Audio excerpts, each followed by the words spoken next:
All right, so the traditional National Signing Day is in the books, the first Wednesday of February. Mark Rogers TV, the voice of college football, talking Miami, of course, with Cam Underwood from State of the U. We have been here about 5 consecutive Wednesdays, and I have sent out the link and the notification early, so everybody who has been expressing their concerns, that's how I'll place it and put it over the last several weeks, that they can't find us. Here we are, 7 o'clock Eastern time, as advertised on Wednesday night, the night of National Signing Day. Cam, how you doing tonight? Yeah, man, good. Tired, I'm not gonna lie. Was up till like 4 in the morning writing yesterday, and then got up nice and early today and just grinded through because got a little behind on stuff, but just wanted to have pretty much everything ready for everybody. So yeah, just grinded all the way through National Signing Day, and I'm doing this, and I tweeted it out. And then said, I hope that people enjoy this because I'm openly telling people that I'm exhausted. But, you do it for the people, and that's what we're here for. So just wrapping up the class and, putting a bow on 2019 and then glancing an eye towards 2020 maybe. Well, thank you for giving us some time. So in about 57 minutes, your forehead can hit the mic or hit the table. Yeah, I mean, then that's pretty much exactly what's going to happen. And even if you've been watching for a couple of weeks, you know that I usually have a family traditional drink, if you know. But no, I'm rocking water today, bro. Just like, I'm tired. That might just put you to sleep if you went with the standard fare there. So that's probably not going to get it this time around. I know some people are looking like, well, like, what are you talking? If you were here a couple of weeks ago, you know exactly what I'm talking about. If not, well, then I guess you shouldn't have missed it. But like I said, yeah, I'm on some water and everything, just hanging out. So we'll have a good time. So everybody, you can go back and catch the old videos just for that. And you can also, as soon as we wrap up here, of course, you go to the State of the U and you check out all the National Signing Day coverage as Cam rests, you read up. And that's what we're going to do. All right, Cam, one big get from the #1 team in the country most of last season that finished, of course, a runner-up in the national championship game. That would be Alabama, and that would be the big prize of the day. Yeah, and Alabama signed arguably the best recruiting class in the history of ranked recruiting classes. So that's a pretty good thing. I mean, I guess, like being, having the highest ranked class ever. But Miami did get cornerback Christian Williams from Daphne, Alabama, who was an Alabama commit. He was, like a soft commit. He was looking around. He's a player who took visits other places. And if you follow recruiting at all, you know that Alabama is like staunchly opposed to committed players taking visits elsewhere. But Christian Williams did that. He visited Miami. He visited Tennessee. He visited LSU. He visited Texas A&M. But yeah, his visit to Miami was the one that really, did the trick. Mike Rumph, the cornerbacks coach, is built similarly, like physically, to Christian Williams. They're both that 6'1", 6'2", almost 200-pound range. And he went out to Alabama. Mike Rumph made first contact and was like, yo, if you're not solid with Alabama, because Christian Williams was committed but did not sign early, which, is kind of the tell of maybe I want to take some more visits. Maybe I'm not 100% in with whatever school I'm committed to. And Mike Rumph went out there. There was a story that went down the timeline that he went to a Waffle House out in the Alabama area, and he was wearing a Miami shirt like I'm wearing. And somebody at the Waffle House saw the U on his chest and said, man, you're wasting your time out here. You're not going to get anybody from out here. Might as well go back home to Miami. He said, all right, I'm just going to do what I do. And what Mike Rumph did is get a top 200 kind of player, a top 20 cornerback in this class, 4-star kid, 6'1", 182, running about a 4.6 40 to come over to Miami. Christian Williams is going to start out probably at cornerback, just like Mike Rumph did, because again, like I said, they're similarly sized. And it's going to be really Christian Williams' play that dictates if he stays at corner or if he bumps inside to safety. If you look at the history of Miami Hurricanes football specifically, because I do like to use Miami Hurricanes examples for Miami Hurricanes signees when at all possible. If you look at like a Sheldrick Redwine, he started at corner through high school and into his freshman year and sophomore year, and then he bumped inside to safety. If you look at Antrell Roll, he kind of did the same thing. He was able to stick at cornerback a little bit longer, and then he transitioned to safety in the NFL, but a similar kind of transition. Even if you look at a Rod Woodson, a Charles Woodson, lock down corners for a while, you get a step slower, you move inside. So it'll really be up to Christian Williams to, you know, really be the determining factor if he stays at corner or safety. But either way, any way you look at it, it's a big get for Miami. It's a huge get to get Williams from, you know, like I said, Daphne, Alabama, was committed to Alabama. And even if that was a tenuous soft commit or whatever, he's coming to Miami. So that was the biggest only win of the day for the Hurricanes. You also signed Peyton Motoko, who's a 3-star quarterback out of Houston, Texas, St. Thomas High School, who was the private school co-offensive player of the year. He signed early this morning. Australian punter Lewis Headley signed yesterday, actually, because he's home in Australia. So he could sign at 8 o'clock a.m. his time, which was 8:30 p.m. Eastern time last night. And then his pictures went viral because people didn't, you know, like, you don't pay attention to punters except for we knew who he was. And if you have not seen, Lewis Headley is 6'4", 245, and he's tatted. I mean, he's yatted everywhere. He's yoked. He's jacked. So you just look at all of his pictures and everything. That went viral. So he signed. And then the other player who signed today was Jared Harrison Hunt, a 3-star defensive tackle out of Christ the King in New York City. He was a basketball player for years, and then he just recently transitioned to the gridiron. But yeah, no, he's super athletic, 6'4", 285. But if you look at his basketball highlights, like, he's swatting stuff out the sky. He's dunking on people. Like, he does not move like he's almost 290 pounds. So, you know, if he can keep that athleticism on the field of, you know, for football, that'll be a good thing. So, yeah, the win of the day in a recruiting battle was Christian Williams, and then the other 3 guys signed. And then actually Miami was able to get a transfer today too. Trayvon Hill from Virginia Tech. He signed today and was announced, and that was kind of on the heels of a recruiting loss for a high school player. I don't know if Mark is going to lead me in that direction, but yeah, so added about 4 or 5 players today. Yeah, well, Cam, you know what's better here is for you to lead the conversation. So regardless of my questions, you always take it away because you know where the hot spots are and where we need to go with this. Of course, National Signing Day is just about all wrapped up. Miami and Cam Underwood from State of the U. So when he hits the the pillow, you check out State of the U. I'm going to run through the live chat. If you got some decent comments and questions, I see a few in there. I'm going to yank those out. Otherwise, I will call a bit of a shout out. Cam mentions Trayvon Hill from Virginia Tech, a guy that we've talked about numerous times in the last month here. And I'm sure Cam and the crew over at State of the U has a breakdown on Trayvon Hill as well. Chef Dade, Cindy, Sean Jackson, all good to see you. Carlos Rivera, George, James for life, Kane fam, Carlos again, Albert, on down the line. We've got about 82 on the line, and I will take it to offensive linemen in the transfer portal. According to a number of the folks in the live chat, Cam, there are some opportunities there.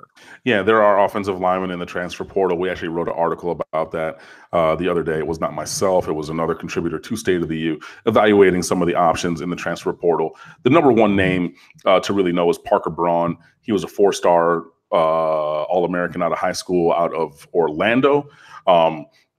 And he went to Georgia Tech, was 2-time first-team All-ACC, and now he's transferring as a grad transfer. So he will have 2 years to play too at his next school. So that's obviously where you would want to start, in that he is a Florida native, and he has. It has been reported that he has interest in the University of Miami. I've seen other people saying that Braun and his younger brother, who's a 2020 recruit, I want to say, are both Florida locks. So they're going to go to Florida and not Miami. But that's a person that you're going to want to look at. A former 5-star, Drew Richmond, who's a 5-star recruit. He went to Tennessee. He's transferring away from there. That's maybe somebody that you want to look at. He had a very poor season and is maybe looking for a fresh start. So maybe that could be at Miami. And there's some other names. If you go up on the website, I forget who wrote it, one of our guys. But I know that whoever, I should actually go look it up as we're talking. But it's going to be on the second page because I wrote all this recruiting stuff today, of course. Actually, no, it's Marshall Thomas. There we go.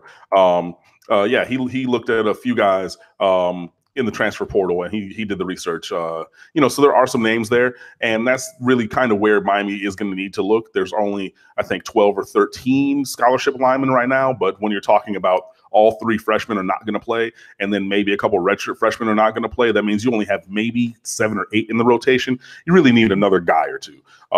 And so the transfer portal will be a place to maybe go make that happen.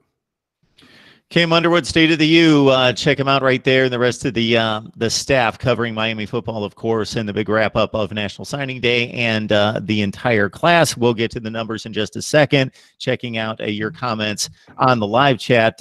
Cam, it appears as though a number of people are quite done with the Chris Bogle saga, many calling him a drama queen, and just done after investing so much time and emotion and a hope into one Chris Bogle.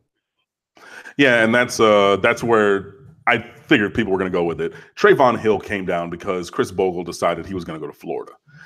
He was committed to Alabama, and I have it on good authority that Chris Bogle was going to commit to Miami a couple of times earlier and kept putting it off.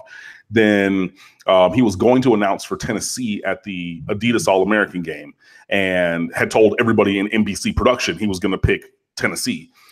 Changed his mind on the spot, got up there and said, no, I'm going to Alabama. Didn't sign early because obviously he committed on January 5th. Went through after, Alabama had a bunch of staff turnover. Craig Kuligowski, their defensive line coach, might be on the way out. Tosh Lupoy, their defensive coordinator, is gone already. And so he started looking around. Chris Bogle, he came back to Miami for a second official visit, his 6th total, because you can do that if a team that you've already visited has a coaching change, so you can go back. So he came here, he went to Florida. He did, all these different kind of things. And then, he goes to Florida.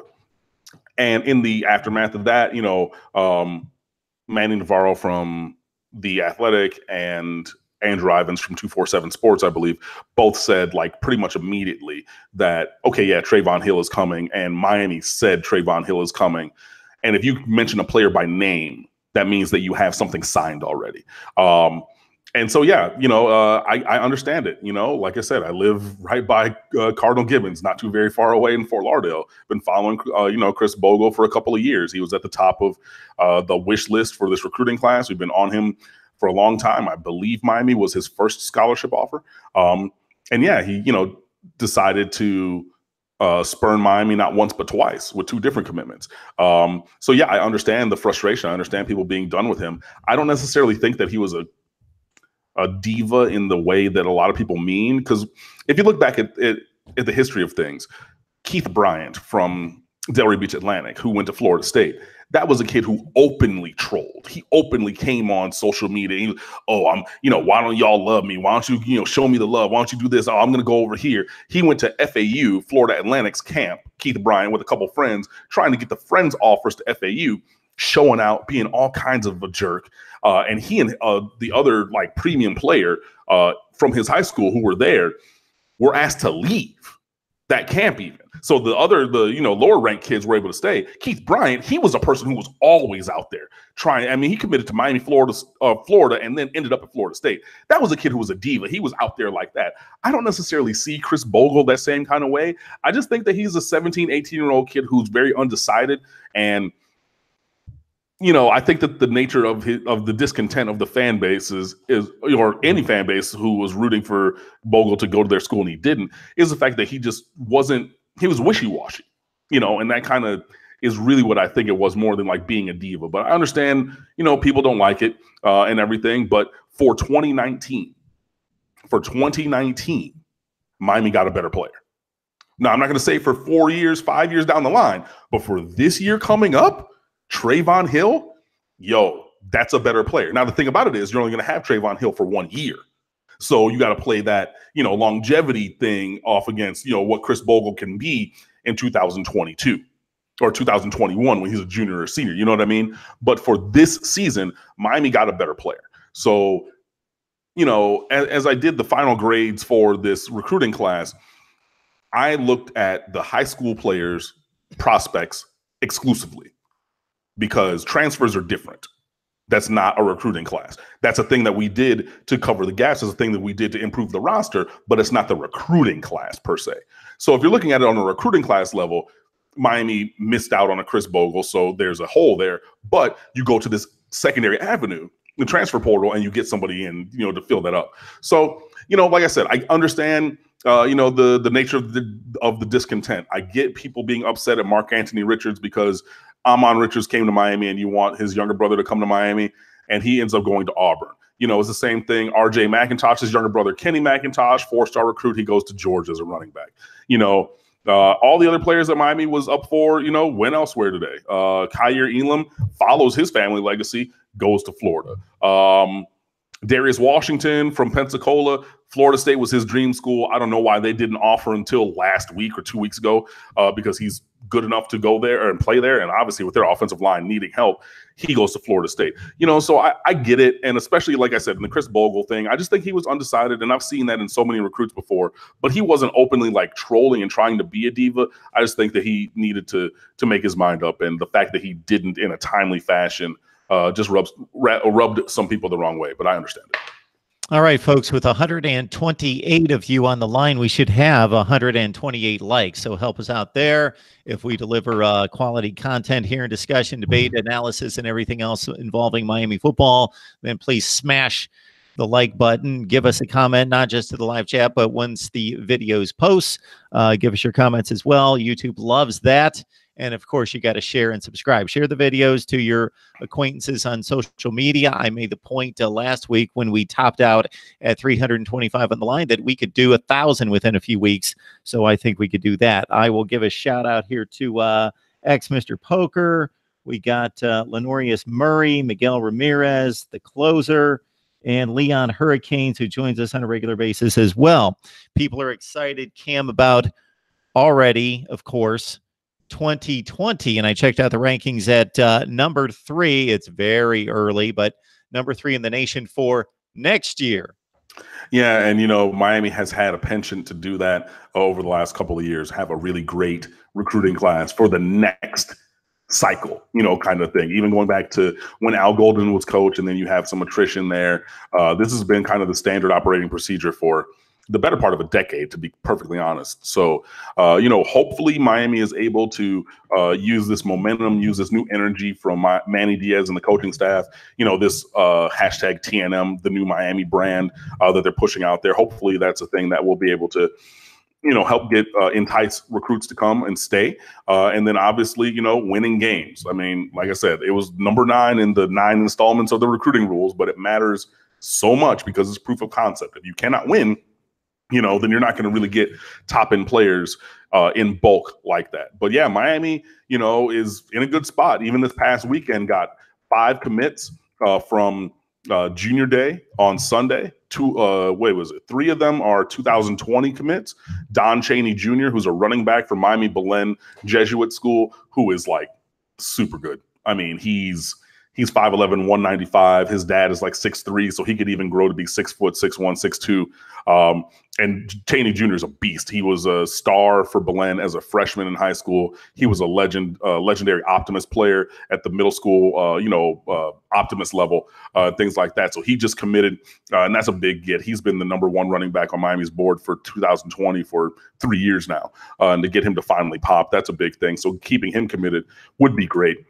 Joining him in committing this last weekend was Ladarius Tennyson from Rockledge, who's 5'9", 193 pounds. He's built in the Jaquan Johnson mold. He plays both ways in high school, but Miami is recruiting him as a safety. And the first play of his highlight reel, the opposing team kind of ran a running back screen to the side. And Tennyson just destroys this kid. I mean, like, he's 20 yards away and he comes down and puts his shoulder in his midsection. And I mean, just the kid crumbles. Like, it's impressive. So, having him commit this past weekend also was a 2020 player. Additionally, on top of that, Jaden Francois, who tied a Miami-Dade County record with 12 interceptions last year for Homestead South Dade. I think he had like 8 games in a row with the interception. First team all day, first or second team all state, I want to say. He was committed to Miami in July. He and his teammate decommitted in December, and then Jaden Francois recommitted at Junior Day. So yeah, even just getting momentum going for 2020 recently. There are 9 commits in that group already. 3 defensive linemen, one of them might decommit, I've heard, but we'll see. 2 wide receivers, a tight end from Naples, Dominic Mammarelli, who's a beast. He's like 6'4", 235. I think he was that big as like a high school sophomore. So, I mean, just last year, but still, that's a big kid. But yeah, Miami's in a good spot for 2020. So, obviously pushing for a couple other guys, Carson Beck, 4-star recruit from Jacksonville, Mandarin High School. They won the 8A state championship. They blew, or 7A, they blew out whoever they played. Was that Aquinas? I think they blew out Aquinas. It was somebody. He put on a show in the state championship game. He was committed to Alabama, but he decommitted. And, Alabama's old quarterbacks coach, is our quarterback coach, offensive coordinator now. So it's going to be a Miami and Florida battle for him because he visited both of them last weekend before decommitting from Alabama. But he's a premium player that Miami's chasing. And obviously getting a Carson Beck would be huge for the 2020 recruiting class. But there's plenty of guys around. I haven't dug super deep into the 2020 class just because, today is 2019's signing day. But I will definitely dig further into that. But yeah, the foundation is already there for a really, really great class for Miami. I think that, and the staff has already tweeted out, they said, look, 2019's in the book. The director of recruiting, Matt Doherty, he said, we're not expecting any more high school recruits to sign this year. So you know what that means?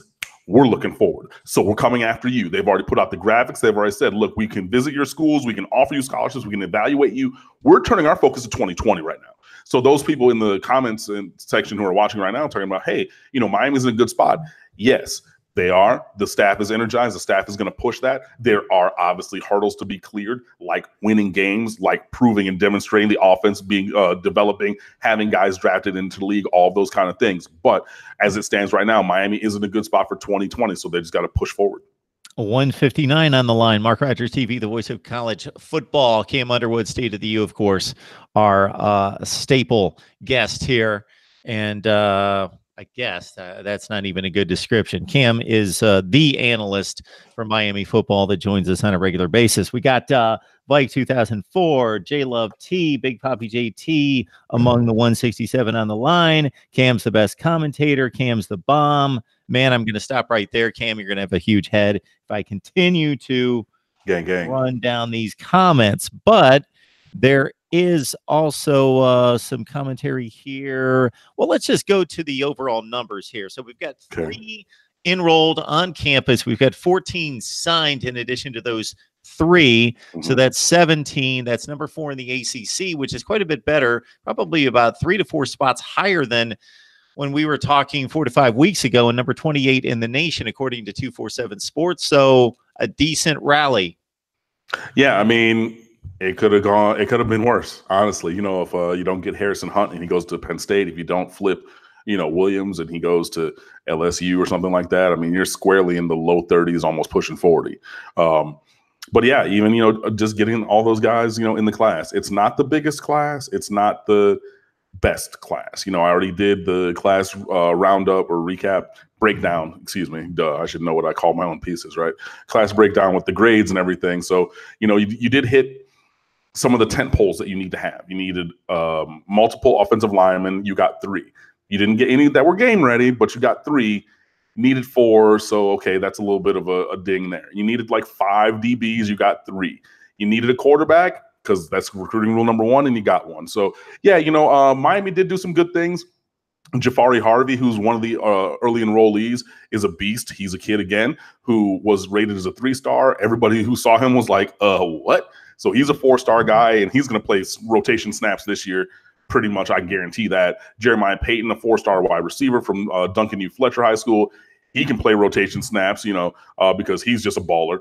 So there are players to like. Keontre Smith is another good player. Avery Huff is a physical freak as a linebacker out of Fort Lauderdale, St. Thomas Aquinas. So, yeah, I mean, it's a good get me over class. You know what I mean? It's a 3-0 fastball at 85 miles an hour. I'm trying to put it in there. Hopefully he has a take sign. He's not going to try to swing, but it's a get me over fastball. It's in the zone. Okay, it's a strike. We can move forward from there. But yeah, I mean, last year's class was a high note. Last year was top 10, the 8th in the country. 2020 could be, similar or better. So it's not a high note, but it's good enough to get by. And like I was talking about before, that's looking at the recruiting class in a vacuum. But now if you add in this transfer portal where Miami has been the team doing work, like the biggest and best team. I mean, you got Tate Martell, quarterback, former 5-star. You got Asa Martin, 4-star running back. You got KJ Osborne coming in from Buffalo as a wide receiver transfer. You got Tommy Kennedy from Butler, who's a transfer. And you're looking at maybe other guys. You got Trayvon Hill, like I said, today as a transfer. Chigozie Naruka as a transfer. You know what I'm saying? Like when you start looking and adding in the transfers, that now affects the roster overall. So the class wasn't the greatest, but the additions through recruiting and free agency, I will call it, were good enough in this offseason. But yeah, the recruiting class by itself of high school kids is good but not great, and hopefully will be better in years in the years to come. And then when you're selecting from the transfer portal, you're really just getting superstars on top of a really great class. Cam hit a number of the comments and the questions that came up multiple times, including how did he feel about the class? Did we hit all of the positional needs? Those sorts of things. Good to see William Lee on the line, Mike Williams, Carroll City Kane. If I don't mention you, of course, that's not intentional. So just shouting out to a number of people that I see here online. Number of people asking about the quarterback situation. We addressed the quarterback situation a number of times. I don't know that Cam has anything else to say about the quarterback situation until we hit spring practice and something actually happens on the field. Got three impressive dudes. One has meaningful experience, N'Kosi Perry. Is there anything else to address here, Cam? Right. I mean, it's really just reiterating the same thing that we've said before. I did see Dan Enos because, the coaches were made available for comment today. I did see that he was talking about quarterbacks. I didn't get a chance to read that because, I was writing thousands of words. So I'll have to go back on that. I think it was 247 Rivals and the Miami Herald had recaps on what he said. So you can go look those up. But basically, with adding Peyton Motoko, now Miami has 5 scholarship quarterbacks. And may the best man win. So obviously I did see that in the blurb on Twitter, somebody, one of the outlets did say that Enos was talking about how he's evaluating quarterbacks and what he's looking for in quarterbacks. So I need to read that, and you do too. But Miami, like I said, they have 5 scholarship quarterbacks now, 3 redshirt sophomores in Tate Martell, N'Kosi Perry, and Cade Weldon, a redshirt freshman in Jaron Williams, and a true freshman now in Peyton Motoko. I don't expect Peyton Motoko to really factor in the battle at the end of the day, especially coming from a private school where he cannot get to Miami until May or June.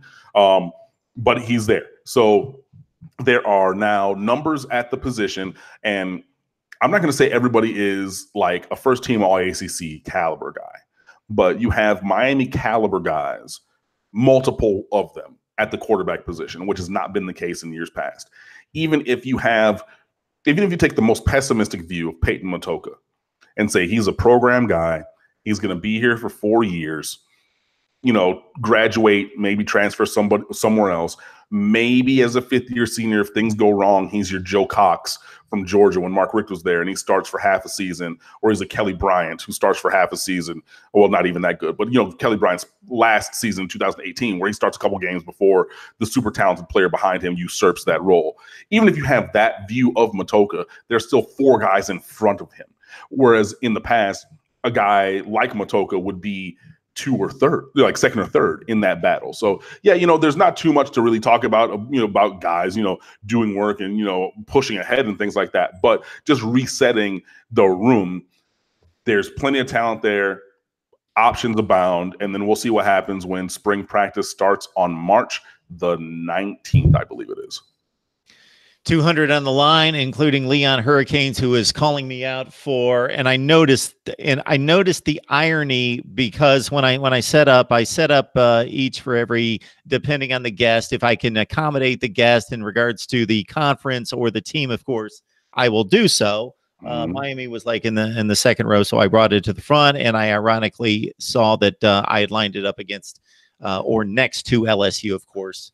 The opening loss from last season, but I just left it, and then Leon calls me out for that. But that's long gone. And speaking of long gone, Mark Richt made his appearance on ESPN today. Cam, I don't know if you got a chance to see Mark Richt's analysis at all. I did see some of Mark Richt on ESPN today, and it was funny because for two reasons. Well, yeah, really two reasons. So one, they were talking about recruiting quarterbacks. And so Mark Richt is talking about, yeah, you need to have a quarterback in every class, which is recruiting rule number one for the recruiting rules that I wrote last year. And, you got to do what you need to do and blah, blah, blah. And so I tweeted it. I was like, yeah, so he has this thought. This is a belief of his. But when he was here and his son was quarterbacks coach and Miami didn't have a quarterback committed and the plan was not to take a quarterback this year, I don't understand how you have that disconnect, because you're out here now processing this thought process and saying, you need to have a quarterback every year just for numbers at a bare minimum. But when you were a coach, you didn't want to do that. And I don't understand how you want to say that, because it was mind-boggling. So that was the first thing. The second thing was, actually, so there were three things. So one, it was the quarterback recruiting talk. Two, it was just kind of funny because Matt Schick, who was hosting the show, he was like, yeah, okay, so we're going to bring on Jerry Hamilton, who's ESPN's recruiting guy, and he lives in Florida. And I've met Jerry Hamilton at many a recruiting event. He's a great guy. He does his job very well. And Matt Schick is like, yeah, so we're going to talk about the state of recruiting in the state of Florida versus Florida State versus Miami. And I'm like, the guy who tanked our recruiting this year is sitting right next to Matt Schick. And it was just I laughed about it because Mark Richt kind of had a sour face. And I'm like, bro, you knew what you were doing, and you knew what you were doing wasn't good enough. So that was two.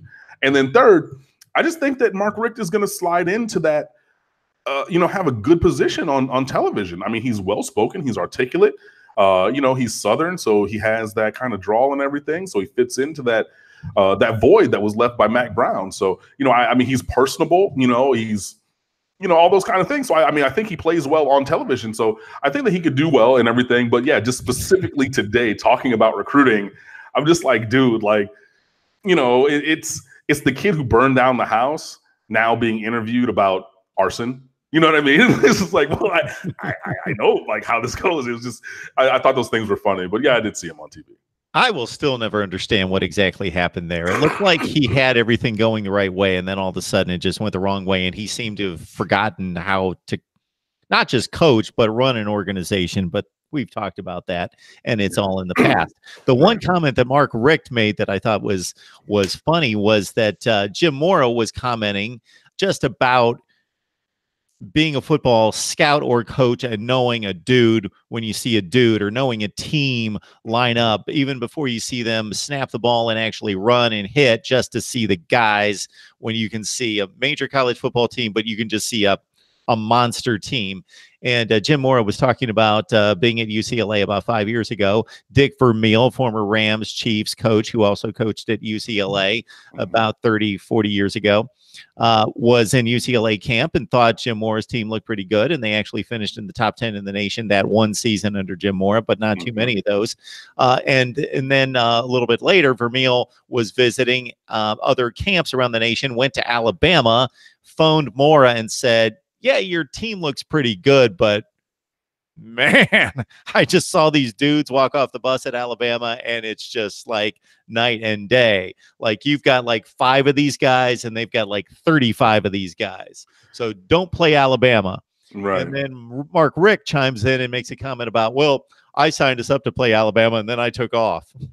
Yeah, I mean, it was funny. I mean, he sees the hilarity in that. Like you said, Jim Mora was like, oh yeah, I have a good team. Dick Vermeil, Super Bowl winning coach. Like, yeah, he thought so too.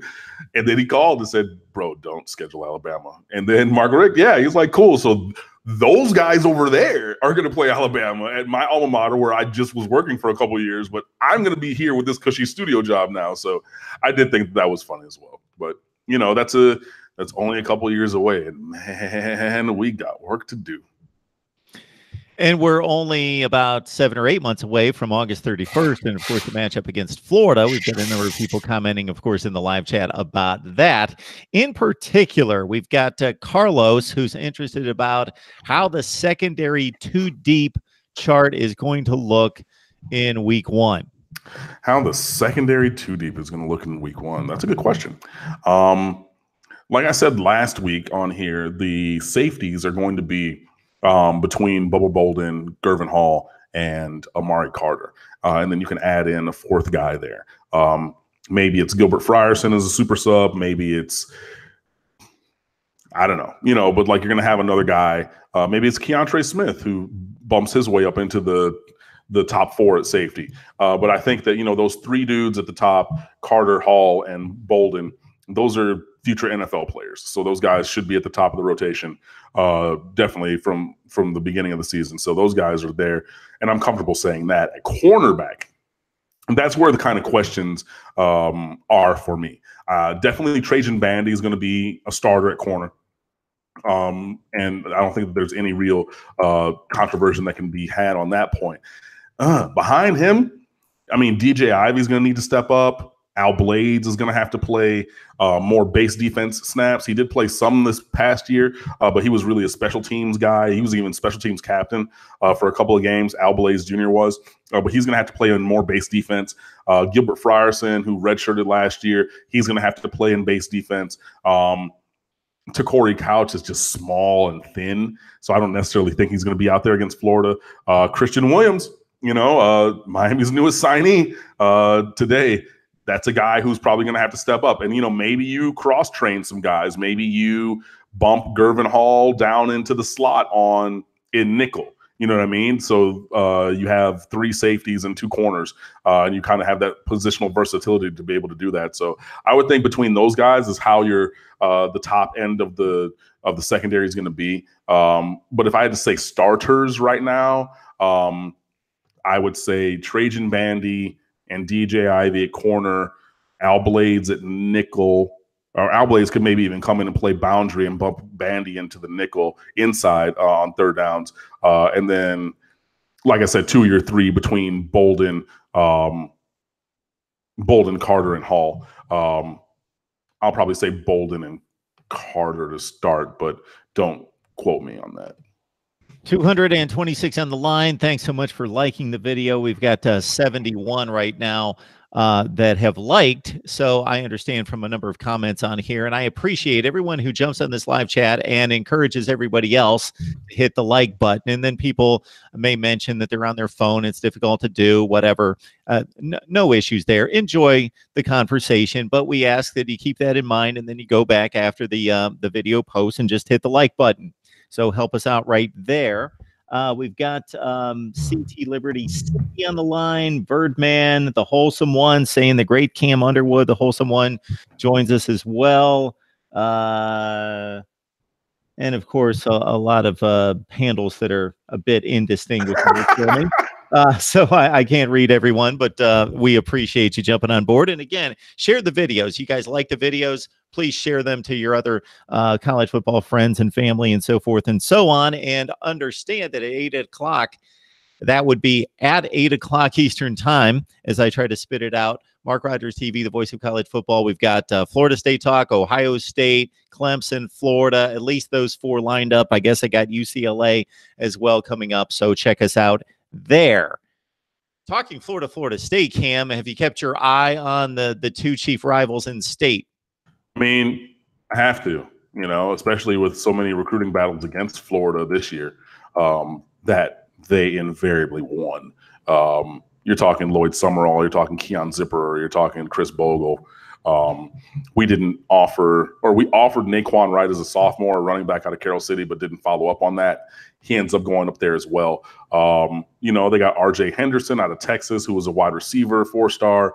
They got some dudes going to Florida. I'm not going to lie. I'm not going to try, to say otherwise, and yeah, they did really well. I think they got 7 blue chippers from the state of Florida, which is the most of any single school. They closed really well today. I mean, shoot, yeah, Florida did, they did a good job. So yeah, I definitely was checking on them. And then Florida State also, we had some recruiting battles with them, won a couple of those, lost a couple of those as well. So yeah, I mean, Florida State is the one that I try to, keep one eye on every year, because they're the ones that we play every year and they're in our conference. So yeah, I do try to, definitely look that way. But yeah, no, I've looked over, what they both did, and, both of them did well.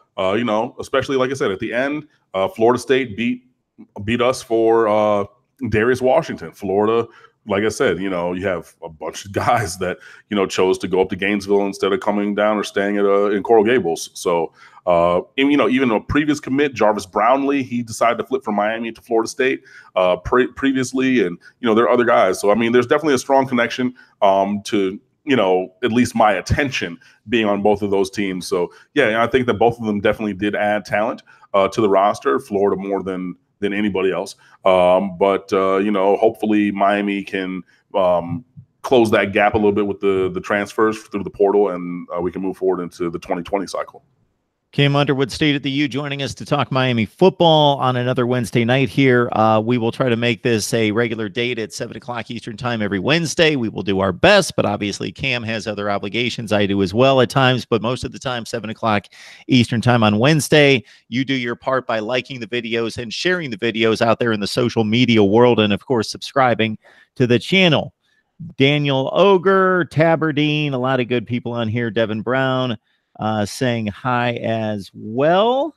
Yeah. And understand, folks, that many times you guys get on the line and you ask questions that we've already covered. So in regards to offensive line and the transfer portal and a number of other things, the 2020 class, Cam's addressed it. Wait for the video to post, and you can then check out Cam's analysis.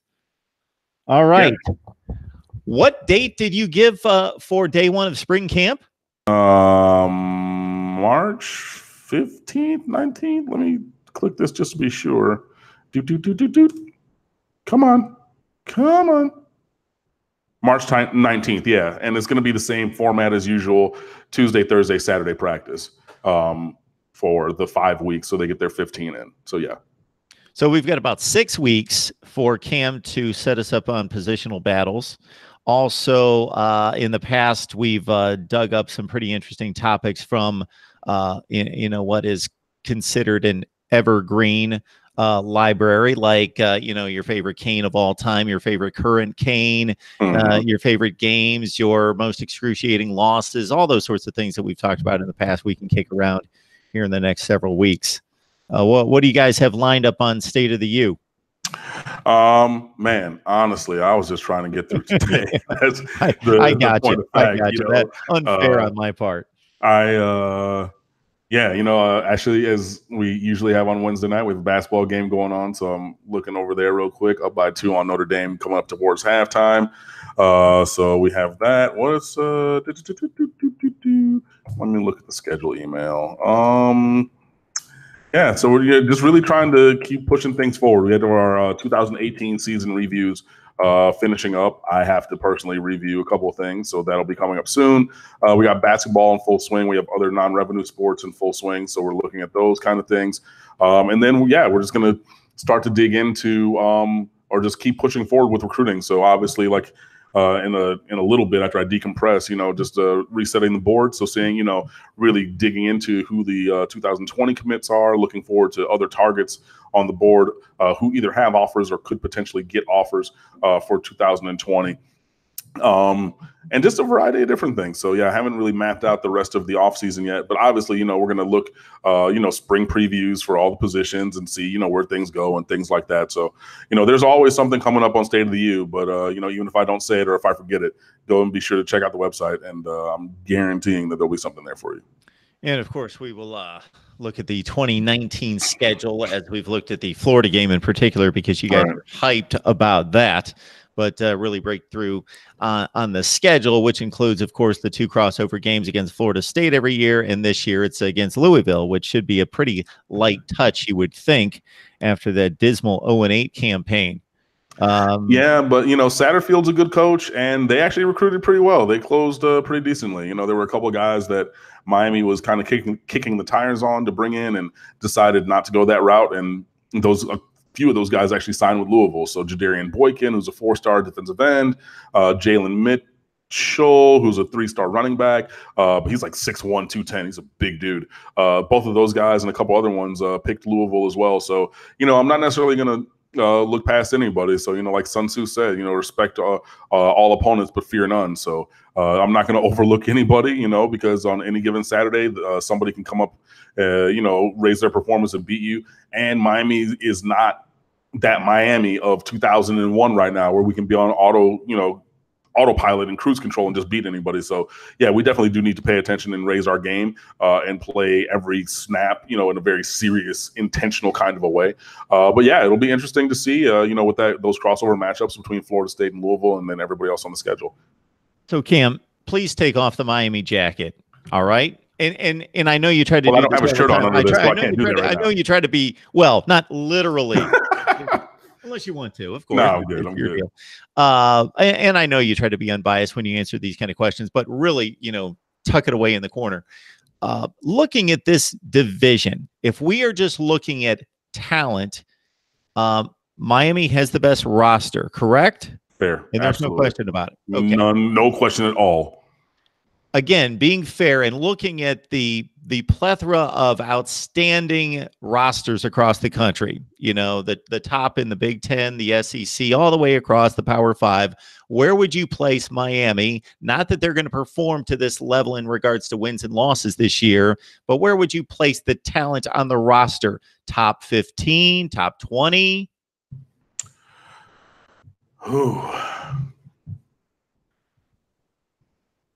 I would probably say Miami's probably somewhere in that top 20 to 25, probably like top 20 range for just roster talent.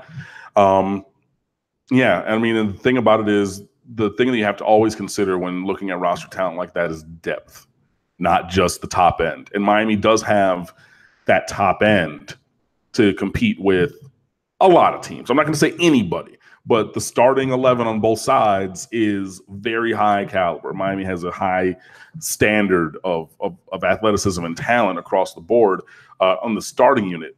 It starts to get untenable, when you start to rotate in backups.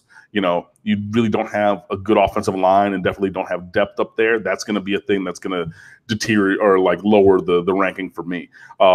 We've joked about it on during games for years, but Manny Diaz, when he was defensive coordinator, he would love to do these hockey line wholesale changes on defense. Like, you'd see 10 guys run off and like one guy run on, and invariably like the other team would gash Miami when they had these backups out there. I mean, that touchdown, the first touchdown that LSU scored on that stretch play was mostly, all three starting linebackers were out of the game in the first quarter. Why? You can't rotate one or two. Like, you're taking Durant and Curry and Thompson and everybody off the floor at the same time and thinking, oh, everything's going to be cool. The guys you put out there are not those same caliber guys. This is not Alabama, where it's a nameless, faceless kind of thing, where you have Damian Harris and he gets injured for part of a game. You have the Jacobs kid. He comes in as a 3-star recruit, and now he's going to maybe be a second-round draft pick, and he could arguably be better than Damian Harris. And then behind them, you have Nyjah Harris, who's the #1 recruit in America behind them. And, even you got guys at Alabama. Deshaun Hand, 6 years ago, was the #1 recruit in all of America. And he didn't play till his 4th year at Alabama. Like, he's a redshirt junior before he saw any kind of meaningful snaps. He goes to my Detroit Lions, and he was first team all rookie. Like, he had such a great season as an interior lineman in the NFL. The last time somebody had that kind of production was Aaron Donald as a rookie. And this guy couldn't see the field at Alabama. You know what I'm saying? So, like, that depth of talent is where I would put Miami down in that 20-25 range, just because, you start to lose one guy or another, and the quality of product changes dramatically.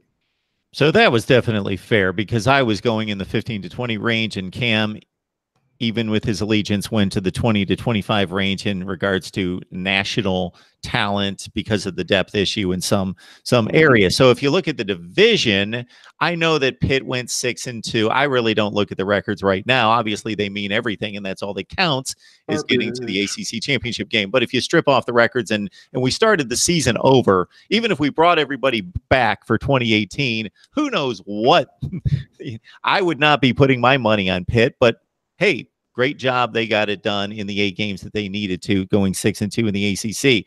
Who has the second best roster in that? I think you take North Carolina out of it, and it's, wow, you've got a lot of, like, rosters from about 35 to 45 to 50 Mm-hmm. in the nation. I mean, in the Coastal Division, in our division of the ACC, man. I mean, like, I would say Virginia Tech, but I don't even know if they have a playable roster. Like, I mean, even if you had to cut from 85 to 53 to an NFL size roster, like Virginia Tech would be struggling right now because they have so many transfers. So they're definitely not on that level with either talent or depth. Virginia, I guess Georgia Tech is undergoing a complete overhaul because Paul Johnson retired, was forced out, and they're switching from that awful offense that they ran. Even though they did get like Jameis Griffin, who was the Gatorade Player of the Year in Georgia, as a running back to go to Georgia Tech, and that kid can ball. Pittsburgh isn't.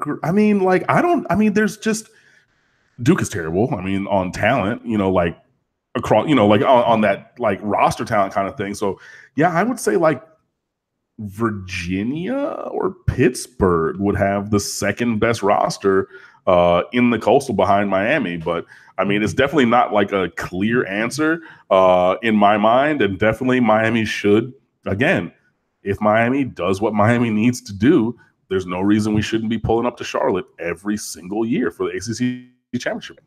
Yeah, those other 5 teams could play in any order, and I think it's a flip of the coin. You got North Carolina on one end, you got Miami on one end, and if the Canes don't do what they should be doing, and if they play like they did last year, of course, then you could throw them in with the other 5 because that's what you've got. Now, here's another theoretical scenario for you. Same team as what we had last season at Miami, except one position. Take Trevor Lawrence and give him to Miami. Oh man, we do numbers. No, we do numbers. No, we do. I mean, we do numbers. There's none of those games that we lose. Virginia, nope, we blow them out. Boston College, nope, we blow. I mean, like, no. If we had now, obviously, the offensive line would have to be better than they were. But like I said, in recruiting, people were saying it, and myself, I was one of them for years. This kid is a generational talent. He is a transcendent player. And yeah, I mean, like, God, you're talking about Miami. And I think if I look it up really quickly, Miami completed over the course of last season. I'm trying to stall so I get to load. There we go. Going for a percentage? 51% completions for the year. Say 52. Okay. Yeah. Rozier was at 52, personally. But yeah, 51.1% completions. Dude, Trevor Lawrence? Like, nah, Miami does numbers with that guy. I mean, even in the LSU game, I can think of 2, maybe 3 touchdowns that Malik Rozier had that were not touchdowns because the ball wasn't there. There was a post route to Jeff Thomas that, he made a sliding catch between 3 defenders, but if you put that ball 10 yards further, he's leaving those guys. You know what I mean? Jeff Thomas was running butt naked wide open on another play that the ball didn't even go his way because Malik Rozier didn't process the field and didn't see him running butt naked wide open, doing backflips and cartwheels down the seam, things like that. But no. I would be interested to see, maybe like who would be not like a step down from Trevor Lawrence. Okay, I was going to ask the same thing. So I was going to go like Daniel Jones, Ryan Finley, still very good players. Yeah, I like Finley as a college quarterback better than Jones just because I never liked Daniel Jones. I didn't think he was very good. But, if you upgrade the quarterback position, and Miami was one of like the 3 worst quarterbacked teams in college football last year. Even if you go from terrible to decent, that's another 2 or 3 wins right there.